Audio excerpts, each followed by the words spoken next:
अस्सलाम वालेकुम everyone, welcome back to my channel Rangat family vlog and welcome back to another video. Hopefully आप लोग सब ठीक होंगे। अल्हम्दुलिल्लाह हम भी बिल्कुल ठीक हैं। सुबह का व्लॉग है और इस टाइम मैक्सिमम ना तकरीबन 8 बज रहे हैं और मैं किचन में आई थी चाय बनाने के लिए। कुछ बचा हुआ दूध मैंने फ्रीज़ किया हुआ था और बाकी जो फ्रेश आया था उसमें से कुछ निकाल के फ्रीज़ कर दूँगी। अब मैं दूध को ज़्यादा बॉयल नहीं करती, डायरेक्ट मैं इसी तरीके से चाय बनाती हूँ, क्योंकि बॉयल किए हुए दूध की चाय ना मैं पीती हूँ ना हस्बैंड पीते हैं, हमें अच्छी ही नहीं लगती। मौसम बहुत अच्छा हो रहा था, सुबह के टाइम भी बारिश हुई है और 3 दिन लगातार मुसलसल बारिश हो रही है। 2-3 तो अच्छी खासी तूफ़ानी बारिश हुई है आंधी के साथ रात को। उसको तो मैंने कैप्चर ही नहीं किया था। जो सुबह हुई है बारिश उसकी हल्की बूंदें थी उसको मैंने कैप्चर कर लिया था और फिर मैंने वो वीडियो में भी एडिट किया है। और आप लोग सुनाएं, आप लोगों की तरफ मौसम कैसा है? इस तरफ तो मौसम चेंज हो गया, बहुत अच्छा हो गया है। बाकी के काम वगैरह मैं मुकम्मल कर चुकी थी, सफाइयाँ वगैरह भी हो चुकी थी। नाश्ता हमने वही लेट करना है एज़ यूजुअल और उसके बाद जस्ट चाय बनानी है। चाय बनाने के बाद ही मैंने खाना बनाना है। खाने में तकरीबन मैंने वही लेफ़्ट ओवर में जो मेरे पास सालन होता है वही रख लेती हूँ, गरम कर लेती हूँ, रोटियाँ बना लेती हूँ। हम लोग पराठे भी अवॉइड करते हैं, हम लोग ब्रेड भी और बाहर की कोई चीज़ भी अवॉइड करते हैं। अगर ज़्यादा किसी चीज़ की क्रेविंग हो तो चाय के साथ हम बिस्किट ले लेते हैं या केक मंगवा लेते हैं, वही ले लेते हैं। अदरवाइज़ इसके अलावा हमारा मोस्टली नाश्ता यही होता है और तो कुछ हम ज़्यादा करते नहीं हैं। सिंपल सी लाइफ है, सिंपल सी रूटीन है। बाज़ औक़ात हम लोग ना किसी की सिचुएशन को समझे बगैर, किसी की हालत को जाने बगैर, किसी की ना ज़िंदगी को समझे बगैर कमेंट हम लोग पास कर देते हैं। हमें अंदाज़ा तक नहीं होता, हमें पता भी नहीं होता कि हम लोग ना क्या बोल रहे हैं, क्या कह रहे हैं या हमारी वजह से कोई डिसहार्ट हो रहा है। इसकी सबसे मेन वजह यही होती है कि हम लोग कम सुनते हैं, ज़्यादा समझते हैं और उससे ज़्यादा फिर हम बयान करते हैं। मुझे हॉस्पिटल में एक लेडी मिली थी, हॉस्पिटल में उनसे ऐसे ही बात होना स्टार्ट हो गई।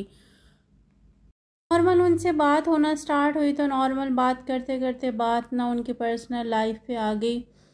तो मैं सुन के उनकी कंडीशन को, उनकी हालत को मैं अंदाज़ा नहीं लगा सकती थी कि उनके साथ इतना सब कुछ भी चल रहा है। बाज़ औक़ात ना ऊपर वाला जो खोल होता है ना, हम उसको देख कर ना हम बहुत कुछ अंदाज़ा लगा लेते हैं। हम अंदरूनी कैफियत को समझ ही नहीं सकते, हम अंदरूनी जो हालत है उसको समझ ही नहीं सकते, लेकिन हम ना दूर से देखकर, बाहरी दुनिया को देखकर हम बहुत कुछ अपने आप से इमेजिन करना स्टार्ट हो जाते हैं। मैंने उनसे नॉर्मली क्वेश्चन किया कि आप हॉस्पिटल में क्या करने आई हैं, तो उन्होंने कहा कि मैं अपने बच्चे को लेके आई हूँ। मैंने पूछा तो उन्होंने जब अपने बच्चे की कंडीशन बताई तो मेरे पास वो वर्ड्स नहीं है जिन वर्ड्स में वो अपने बच्चे की कंडीशन बता रही थी।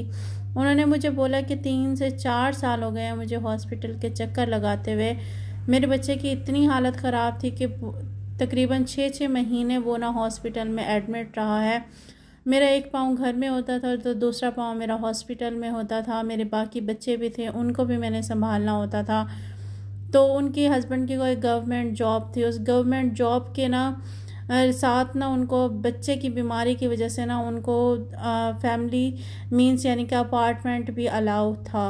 तो वो अपार्टमेंट उनका बीमारी की वजह से मीन्स उनको ना ज़्यादा टाइम के लिए मिल गया। तो उनके जो आस पास वाली लेडीज़ थी ना, उन लेडीज़ ने उनके ऊपर ना टॉन्ट करना स्टार्ट कर दिया, उनके ऊपर बातें करना स्टार्ट कर दी कि ये शायद ना चापलूसी करती हैं, ये शायद ना कोई ऐसी कंडीशन बताती हैं या फिर ये बहुत ज़्यादा उनकी चहेती हैं या फिर वो उनकी मीन्स नौकरानी बन के रहती हैं। तो ऐसी वर्डिंग उनको बोली जाती थी कि ऑफिसर्स के लिए ये अपने आप को हर टाइम अवेलेबल रखती हैं, इसलिए इनको शायद ये सरकारी अपार्टमेंट मिला हुआ है।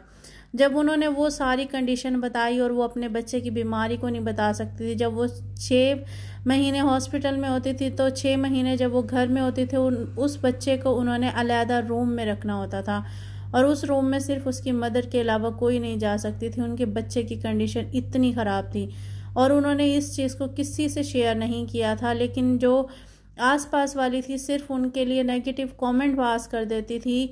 आसपास वाली उनको ऐसी नेगेटिविटी प्रोवाइड कर देती थी जो उनके लिए और ज़्यादा ना तकलीफ़ का बायस होती थी। मैं ये सारी बातें उनकी खामोशी से सुनती रही तो मुझे इतना अफसोस हुआ कि हम लोग ना बिना कुछ जाने, बिना कुछ सोचे, बिना कुछ समझे हम किसी की ज़िंदगी में घुसने से पहले ही हम कमेंट पास करना स्टार्ट हो जाते हैं। हालांकि उनकी रियल सिचुएशन हमें नहीं पता होती, हमें उनकी कंडीशन पता नहीं होती। फिर भी लोगों का ये हाल है कि वो सामने वाले को तकलीफ़ दिए बगैर ना रह नहीं सकते। उनको ये अंदाज़ा तक नहीं होता कि हम लोग ना सामने वाले को किस कदर डिसहार्ट कर रहे हैं, या उनके अल्फाज उनकी ज़िंदगी को किस हद तक डैमेज कर सकते हैं, इस बात का अंदाज़ा नहीं लगा सकते। हॉस्पिटल में वहीं पे जिस तरीके से आया होती हैं ना, मेरे अभी तकरीबन 4 से 5 चक्कर हॉस्पिटल के लग चुके हैं ना, तो हॉस्पिटल के चक्कर लगने के बाद हर चक्कर पे कोई ना कोई मुझे ऐसी मिल जाती है जिनसे ना बंदा बैठ के बातें करता है और वो अपने मसले मसाइल शेयर करती हैं, अपनी ना चीज़ें बता रही होती हैं, और बंदा सुन के हैरान परेशान हो जाता है। और उस टाइम बंदे को ऐसा लगता है कि शायद हमारी जो तकलीफ़ है ना वो बहुत कम है, हमारे जो मसला है वो बहुत कम है। जब हम सेकंड पर्सन के तकलीफ़ के बारे में सुनते हैं, हम सेकंड पर्सन के बारे में जानते हैं। ऐसे ही वहाँ पे आया मौजूद थी, मैं अपने हस्बैंड के नंबर के वेट में थी। आया से ऐसे ही बात होना स्टार्ट हो गई। आया से बातें की तो मैंने उनसे पूछा कि आपके कितने बच्चे हैं। उन्होंने कहा कि मेरे पास 2 बच्चे हैं। फिर उन्होंने मुझसे पूछा कि आपके बच्चे नहीं हैं। मैंने कहा नहीं, मेरे पास नहीं हैं बच्चे, और अल्लाह पाक हमें दे। तो उन्होंने पलट के मुझे कहा कि जिनके बच्चे होते हैं ना उनको कदर नहीं होती, और जिनके नहीं होते हैं वो बच्चों के लिए तरस रहे होते हैं। मैंने उनसे उनकी बात का मतलब जब जानना चाहा तो उन्होंने अपनी लाइफ स्टोरी जब मुझे बताई कि मेरे हस्बैंड की सेकंड शादी थी, सेकंड शादी से उनको ना 2 बच्चे हुए। बेटा जो है उनका, बेटा अपाहिज है और बेटी बिल्कुल ठीक है। बेटे को वो अपने ऊपर अपनी ज़िम्मेदारी पे वो बच्चे को लेके चल रहे हैं कि अपाहिज बच्चे को हस्बैंड उनको छोड़ के जा चुका है और तकरीबन 6 साल हो चुके हैं, और वो तीसरी शादी कर चुका है। और वो अपने बच्चों को पालने के लिए, अपने बच्चों की ज़िंदगी के लिए हॉस्पिटल में आया की जॉब कर रही हैं। आया की जॉब के बाद उन्होंने एक सेकंड शिफ्ट और जगह लगानी होती थी, वो मुझे मैक्सिमम याद नहीं है। और लोग फिर उनके ऊपर ना बातें कर रहे होते हैं, लोग उनको ना बोल रहे होते हैं, उनको ये बोल देते हैं कि आपके घर में अपाहिज बच्चा मौजूद है और उस अपाहिज बच्चे को आप छोड़ के फिर आप हॉस्पिटल जाती हैं, आप जॉब करती हैं। उनको ये कंडीशन नज़र नहीं आती कि इनके हस्बैंड का कोई अता पता नहीं है, इनको कहीं कमाने वाला नहीं है, उनको कोई देखने वाला नहीं है, उनको खिलाने के लिए वो जॉब करती हैं, लेकिन उनके ऊपर बातें बनाई जाती हैं, उनको नेगेटिव बोला जाता है। इस तरह की हज़ारों स्टोरीज़ हमारे सामने आती हैं, हज़ारों ऐसी लाइफ हमारे सामने आती हैं जिनको देख के ना हमें अपनी ज़िंदगी के मसले मसाइल कम लगते हैं, हमें अपनी ज़िंदगी की मुश्किलात कम लगती हैं। लेकिन हम लोग अपनी मुश्किलात को ना पहाड़ बनाकर अपने सामने रखते हैं। जब हम दुनिया में बाहर निकलते हैं, हम लोग जब बाहर के लोगों का दुख सुनते हैं, तो हम लोग अंदाज़ा तक नहीं लगा सकते कि ज़िंदगी में इतना सब कुछ भी होता है। खैर, आप लोगों से मैं बातें कर रही थी, बातें करते करते मैंने फिर आज चटनी बनानी थी। आलू और प्याज और सब चीज़ों को मैंने मीट की तरह चढ़ा दिया था। मैंने इसमें ऑयल भी साथ ही शामिल कर दिया था। ऑयल शामिल करने के बाद इसको मैं धीमी आंच पे पकाऊंगी, और जिस टाइम ये गल जाएंगे इनको फ्राई करके हल्का सा शोरबा करके मैं इनको ग्रेवी की तरह ना उतार लूँगी।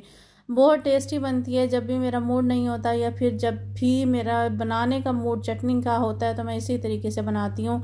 ये सालन के तौर पे भी यूज़ हो जाती है। अगर हम इसको इस तरीके से पका के बाद में आलू के पराठों में यूज़ करें तो आलू के पराठों में भी यूज़ हो जाती है।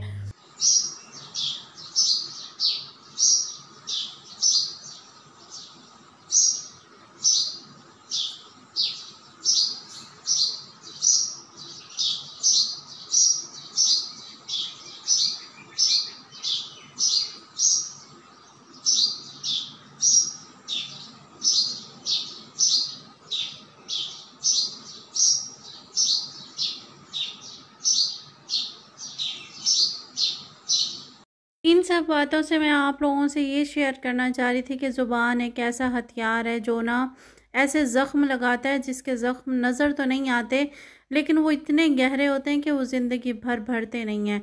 हमें अल्फाज का चुनाव, हमें किसी के ना ऊपर बात करने से पहले 1000 बार सोचना चाहिए। हमें ज़िंदगी में ना किसी को समझे बगैर, जाने बगैर उसके लाइफ को ना डिस्कस करना, हम लोग ना बिला कुछ समझे हम लोग दूसरों की लाइफ में इंटरफेयर करते हैं, ऐसे ऐसे वर्डिंग यूज़ करते हैं जिसके ना घाव, जिसके ज़ख्म, जिसके अल्फाज और जिसके ना निशान ज़िंदगी भर नज़र तो नहीं आते, लेकिन वो कभी भरते भी नहीं हैं।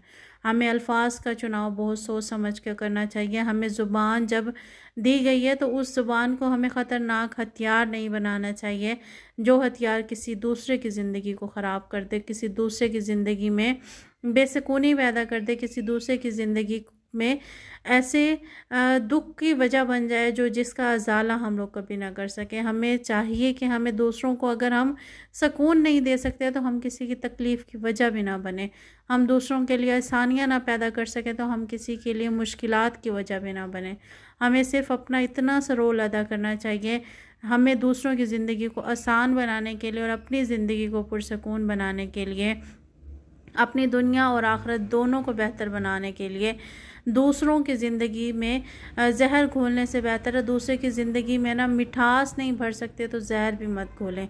हमें सिर्फ़ अपना इतना सा किरदार अदा करना चाहिए। और होपफुली आपको मेरा वीडियो बनाने का मकसद, आपको मेरी बातें करने का मतलब समझ आया हो। अगर आपको वीडियो पसंद आए तो लाइक, शेयर और सब्सक्राइब ज़रूर कीजिएगा। दुआओं में ज़रूर याद रखिएगा। अपना बहुत सारा ख्याल रखिएगा। और आज का व्लॉग भी मेरा यहीं तक था। मेरी तरफ से अल्लाह हाफिज़।